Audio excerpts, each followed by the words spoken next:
जय हिंद मेरे प्यारे छात्रों। अगर आप लोग 2025 में मैट्रिक के फाइनल एग्जाम देने वाले हैं तो इस वीडियो को पूरा जरूर देखिए। हाँ, आप लोग को साइंस के मोस्ट VVI या ऑब्जेक्टिव क्वेश्चन लेके आए हैं जो 2025 के सभी छात्रों के लिए काफ़ी ज़्यादा इंपॉर्टेंट क्वेश्चन है। इसमें से सारा ऑब्जेक्टिव है जो आप लोग को 30 से 35 बिल्कुल 100% लड़ने वाला ऑब्जेक्टिव है। प्लीज़ वीडियो को पूरा जरूर देखिए। चलिए प्रश्न नंबर 1 क्या करा कि CO2 एक है, यानी कार्बन डाइऑक्साइड एक है, अम्लीय है कि क्षारीय है कि लवणीय है कि निश्चित है। तो आप लोग को याद रखना क्षारीय होगा। यानी कार्बन डाइऑक्साइड जो गैस है तो आप लोग को याद रखना अम्लीय होता है।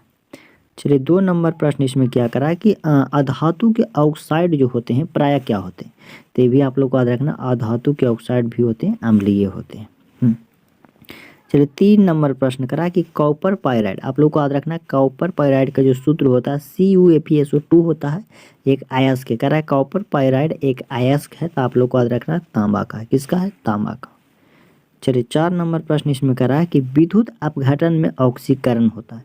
विद्युत अपघटन में जो ऑक्सीकरण जो होता है 4 नंबर प्रश्न के, वो आप लोग को एनोड पे होता है। किस पे होता है? एनोड पे। 5 नंबर इसमें प्रश्न करा है कि निम्नलिखित में कौन संतृप्त हाइड्रोकार्बन है?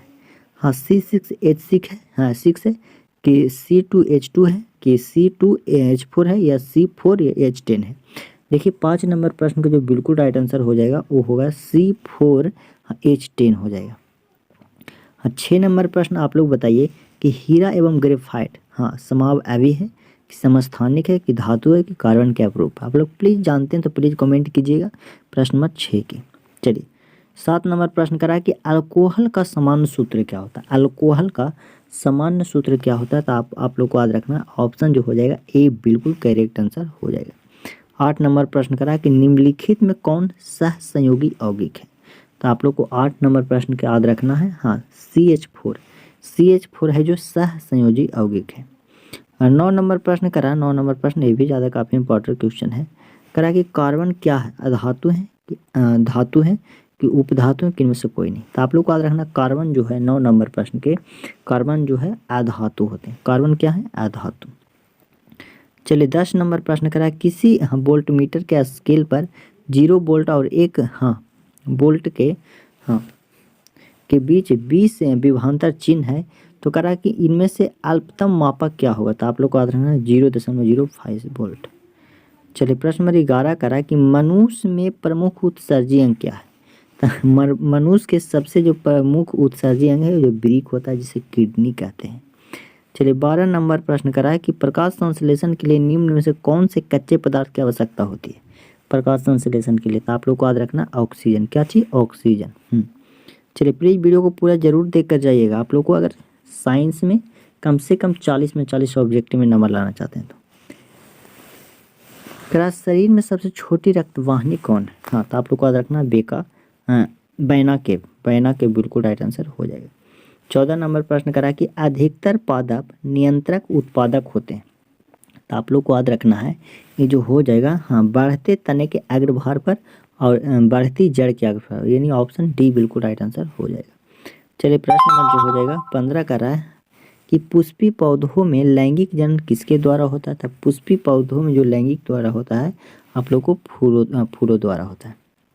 16 नंबर प्रश्न करा कि फूलों का कौन सा भाग फल में बदलता है? तो आप लोग को याद रखना फूल का जो अंडाशय वाला भाग है वह फल में बदलता है। चलिए 17 नंबर प्रश्न करा कि मानव मादा में निषेचन का होता है। प्लीज़ आप लोग 17 नंबर प्रश्न के भी कमेंट कीजिएगा, ऐसे तो आप लोग को आंसर बता देंगे लास्ट में। चलिए 18 नंबर प्रश्न करा कि वर्तमान प्राणियों में कुछ संरचनाएं ऐसी पाई जाती है जिसका शरीर में अब कोई यूज नहीं है, रह गया है। ऐसी संरचना को क्या कहते हैं? तो कोई यूज नहीं, उसे अवशेषी अंग कहा जाता है। उसे क्या कहते हैं? अवशेषी अंग। 19 नंबर प्रश्न करा कि कौन सा वैज्ञानिक मेंडल के नियमों को पुनः खोज से संबंधित है? देखिए 19 नंबर प्रश्न के जो आप लोग याद रखिएगा शर्माकर। चलिए 20 नंबर प्रश्न करा कि जीन शब्द किसने प्रस्तुत किया है? तो जीन जो शब्द है आप लोग को याद रखना जोहान्स ने प्रस्तुत किया, यानी ऑप्शन ए बिल्कुल राइट आंसर हो जाएगा। चलिए 21 नंबर प्रश्न करा कि CFC है। CFC क्या है? तो आप लोग को याद रखना CFC है जो क्लोरोफ्लोरोकार्बन का एक रूप है, यानी ऑप्शन जो हो जाएगा ए बिल्कुल राइट आंसर हो जाएगा। 22 नंबर प्रश्न करा है कि कोलिफॉर्म क्या है?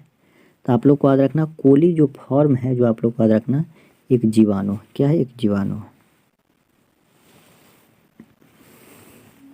चिपको आंदोलन किस वर्ष प्रारंभ हुआ था? 1970 में, 1980 में, 1990 में, 1950 में। तो आप लोग को 23 नंबर प्रश्न के याद रखना है। 23 नंबर प्रश्न के 1970 में चिपको आंदोलन 1970 में प्रारंभ हुआ था। 24 नंबर प्रश्न करा कि आवर्त सारणी के 18वें समूह में स्थित तत्व कहे जाते हैं? सक्रिय कि निष्क्रिय कि उपधातु की अति अभिक्रियाशील तत्व? तो आप लोग को 24 नंबर प्रश्न का ऑप्शन बी निष्क्रिय तत्व कहे जाते हैं।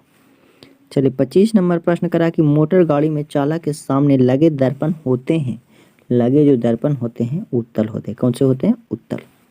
चलिए 26 नंबर प्रश्न करा कि चंद्रमा पर खड़े अंतरिक्ष यात्री को आकाश कैसा प्रतीत होता है? तो आप लोग को याद रखना है जो आकाश है 26 के, हाँ काला प्रतीत होता है। कैसा? काला। चलिए 27 नंबर प्रश्न करा कि निर्देशांक चिन्ह परिपाटी के अनुसार अवतल दर्पण तथा उत्तल दर्पण की, हाँ उत्तल दर्पण की, हाँ फोकस दूरियां कैसी होती है? तो आप लोग को याद रखना सबसे पहले अवतल की बात की है तो अवतल को ऋणात्मक होता है और उत्तल दर्पण की फोकस दूरी धनात्मक होता है। आप लोग जरूर याद कीजिएगा। चलिए वीडियो अच्छा लगे तो प्लीज़ एक और लाइक सब्सक्राइब तो जरूर कर लीजिए। स्पेक्ट्रम में किस रंग की किरण का झुकाव सबसे अधिक होता है? तो 28 नंबर प्रश्न के आप लोग याद रखिएगा बैगनी रंग। किस रंग के? बैगनी। चलिए 29 नंबर प्रश्न करा कि मानव के आँख में किस मानव नेत्र के किस भाग पर किसी वस्तु का प्रतिबिंब बनता है? तो आप लोग को याद रखना दृष्टि पटल या रेटिना। 29 के आप लोग को याद रखना दृष्टि पटल या रेटिना। वीडियो